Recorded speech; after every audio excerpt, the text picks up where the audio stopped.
Yebo. Yini nje? Hayibo.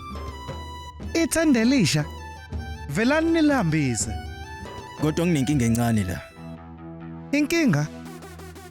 Ikuphi inkinga la? Ngoba konke kuqondile nje. Kishore ubaba ufuna usikhipha lapha ethendeni. Futhi manje thina ngeke sikwazi ukuqophisana nobaba.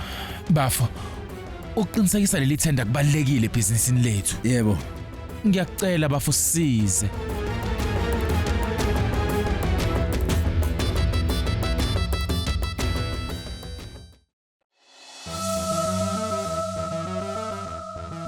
Zonke lezi zinto eningitshela zona.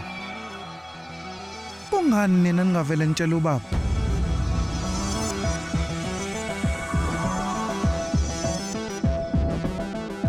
Bukani la. Uyaje akuyena ubaba wethu wangempela. Angithi. Oh malume wethu. Futhi ubaba kahle kahle owasiza uAJ ukuthi abe nje. Ingakho nazo zonke lezi zinto.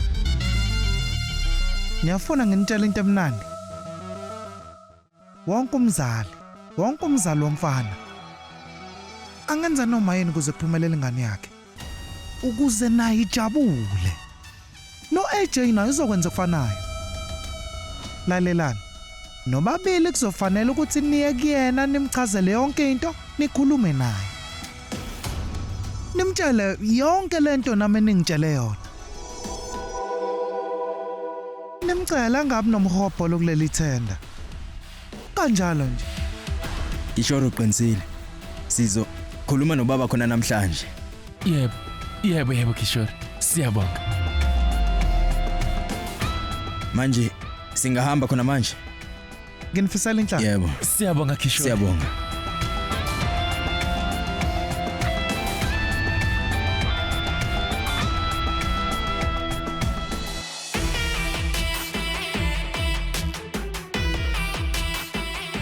Zonke izinto zendlela ngendlela ebengifisa ngayo. Sekuzoba nenxushunxushu endlini. Kwelinye icala uLakshmi noSaraswati. Kwelinye uPramod noViraji. Ngala ulila na uzobanjwa.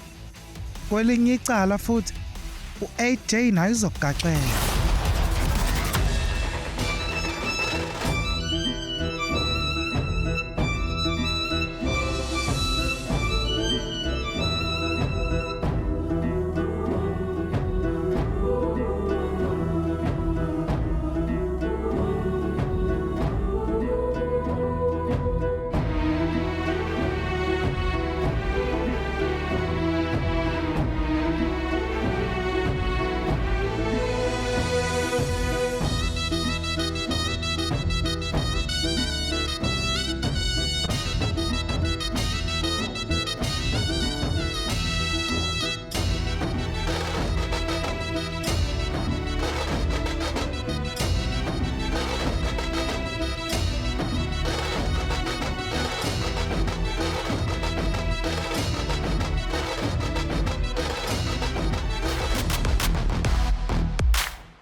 Kuzomela uhambise ithenda.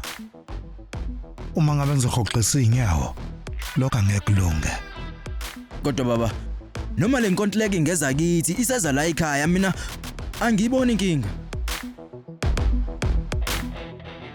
Manje wena uqhophisana nomuntu oqhudelana nawe ukuthi akahoxisa inyawo. Koba ngcono uma nizoxila kumalungiselelo enu. Sezwana. Mina ngisho ngangaba khona. Nizokwenza kanjani ngalaba abanye abakulende? Baningi abantu abasemarket abazobe beqhudelana nani. Kodwa uma ngabe nifuna ukuba sebhizinisini, komele nisebenze kanzima. Komele nenze amalungiselelo abese singene esiqophelweni. Sezwana okuhle kodwa. Seningahamba manje.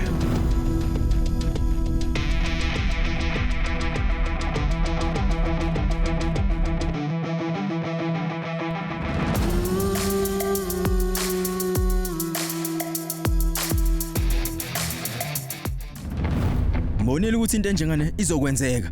Ubaba kodwa angayenza kanjani lento kuthina? Yini lengaka sike sathi siyayifuna kuye? Ongitshele. Uma ukuthi yena akalihambisa ngiyithenda, yini engabe ifanele yenzekile kuyena? Promote nami ngidiniwe mfethu. Kodwa into ayishilo yenza umqondo kakhulu. Angeke simphoqe. Kodwa kungani kumele size simphoqe? Ngoba yena ngabe uyitholile indlela yokuthi aphume.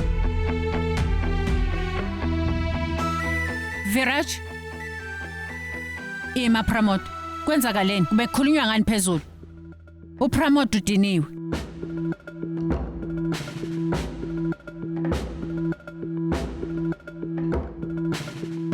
Akukho lutho doga. Besikhuluma nje ngezinto zomsebenzi. Hey Pramod.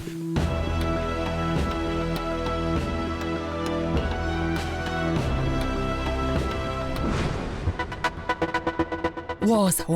Ukuphi mnumzane? Egumbini Lungile. Yey, Kwenzekeni? thatha umnikelo ngaphambi kokuthi uhambe. Hey, umcimbi kaGanpato usuqalile. Mnikezeni. Yey, qaphela. Awulimalanga? Ukahle? Kwenzekeni kulaba namhlanje? Phela uLux muhlale njalo ebhekile efuna ukwazi ukuthi ngizolenza nini elinye iphutha. Kodwa namhlanje ungisizile. Ngabe kwenze njani?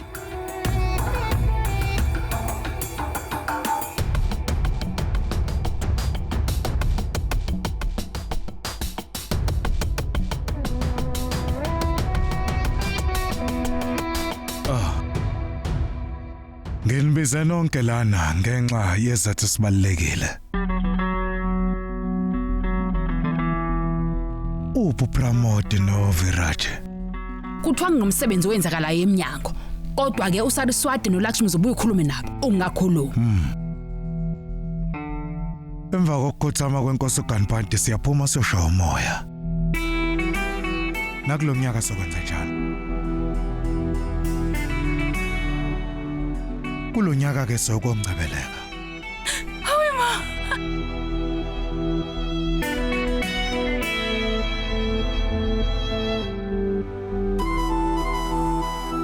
Ningajabula nonke.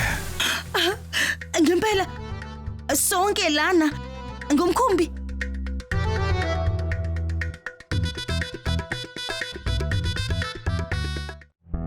Vishwa, Yebo mnumzane. ubachazele kahle bonke. Kulungile mnumzane. Ngicela nonke nilunge, bakshana igwama.